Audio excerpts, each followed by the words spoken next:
Hi, today I'm going to talk about the remainder theorem. In last video I said that to find the remainder you needed to do polynomial long division. This huge complicated process of dividing out a polynomial by every single term, and only at the very end could you find the remainder. And that took a lot of work. Well, I have an easier way. In fact, I have a whole theorem. And believe it or not, this theorem can help us solve quite a few problems in algebra. But before I get into what those problems are, and this theorem's applications, let me say what this theorem is all about. So essentially, if I have a function, I'm going to call it f of x, that is a polynomial, and I'm dividing it by x minus a, where a is, some number. It could be anything, positive or negative. Then the remainder will be f of a. So let's get a feel for how this works. Let's demonstrate. It's that somehow if I'm dividing this function by this, that a will be my remainder when I plug it into f. Let's have an example. Say I'm dividing 3x squared minus 4x plus 7 by x minus 1. So I'm going to rewrite that.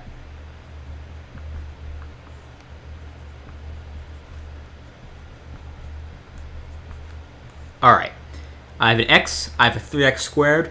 I want to turn that x into a 3x squared. How do I do that? I need an x and a 3. Get 3x squared minus 3x. That turns out to be negative 4x plus 3x, or negative x plus 7. That means I have a negative 1. So I want to get a negative x here. So I have a negative x plus 1. I have 7 minus 1, which is actually 6. So I have a remainder of 6. Now here's the test, the polynomial remainder theorem. If what I told you is true, I hope you believe me, but really you shouldn't believe me if you want to test this out. If what I told you is true,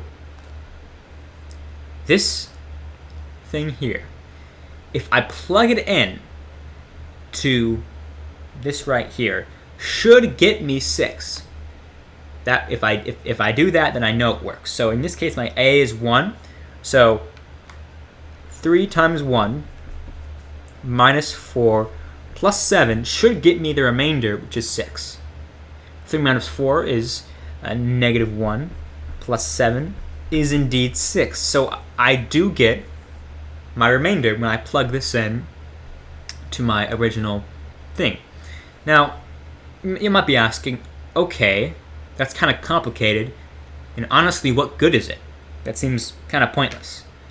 Well, here's where the magic happens. This kind of allows us to cheat at polynomial long division and bypass it. Let's say we have a massive polynomial, right? Let's say 2x to the 4 minus 11 x to the 3 plus 15 x squared plus 4x minus 12. And I was asked, is x minus 3 a factor of this? In normal conditions, I'd have to factor this polynomial or divide it out using polynomial long division, both of which are really, really messy and not fun. But with the remainder theorem, all I have to make sure is that the remainder is 0. Because if the remainder is 0, then this divides evenly into that, and it's a factor. Well, if the remainder is 0, what I'm really asking is this, say f of x, is f of 3 equal to 0? Because remember, we're dividing by x minus 3. Is f of 3 equal to 0? If so, it's a factor. If not, it's not a factor. So all I have to do is plug in 3, which is actually really simple. It's just, plain arithmetic. 2 times 3 to the 4 minus 11 and 3 cubed. And then plus 15, 3 squared, plus 36 actually 4, that's 12 minus 12. What do I get? Well, I end up getting, this is here, so that's 162 minus, let's see, this is 297 plus 135, and these cancel out because they're 12 minus 12. And I actually get, if I were to do my math here, 297 minus 297, which is 0. So when I plug in 3, I end up getting 0. What does that mean? That means my remainder will be 0, which means x minus 3 is indeed a factor. And this is why the remainder theorem is so useful. It can take something huge like this, and all we have to do is say, oh, I need to plug in 3. And then we instantly know, is x minus 3 a factor, or is x minus 3 not a factor? Really simple. There are even more applications. Now, sometimes teachers will be tricky, and they'll create a complex problem. They'll think, oh, I've gotcha.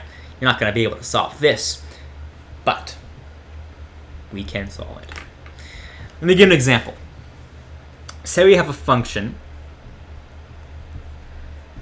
x cubed plus 2x squared plus cx plus 10. And they say, for what value of c is x minus 5 a factor of f of x? They're being tricky. Now, how do we do this? Well, remember our remainder theorem. If f of 5 equals 0, then this function is a factor. So what we're really saying is what value of c causes f of 5 to be equal to 0. So how do we find that? We plug in 5 for f of x. We figure out what value c has to be so that the entire thing is 0. Right, so f of 5, that's 125 plus 50 plus 5 c plus 10, or 185 plus 5c. And we want this to be equal to 0, so I'm going to set it equal to 0. This is a pretty simple algebraic equation then. I have 5c equals negative 185, right? And if I do the math, I end up getting c equals negative 37. So I find my c right here using the remainder theorem. And in this case, the remainder theorem was essential. There was practically no other way that I could find what c was. But I knew, hey, if x minus 5 is a factor, then all this, when I plug in f of 5, has to be equal to 0. So that means c has to be something that causes all of this to be equal to 0. And I go from there. So remember, anytime you're dealing with a difficult problem, think, can I simplify this? If I'm trying to determine factors, maybe I could use the remainder theorem. If I'm trying to find an unknown value in a function, maybe I could use the remainder theorem. Am I trying to find a remainder? I definitely can use the remainder theorem. So just remember, if I'm dividing a polynomial by x minus something, right? F of that something is your remainder. That's all I have. I hope this helped, and I hope you have a great day.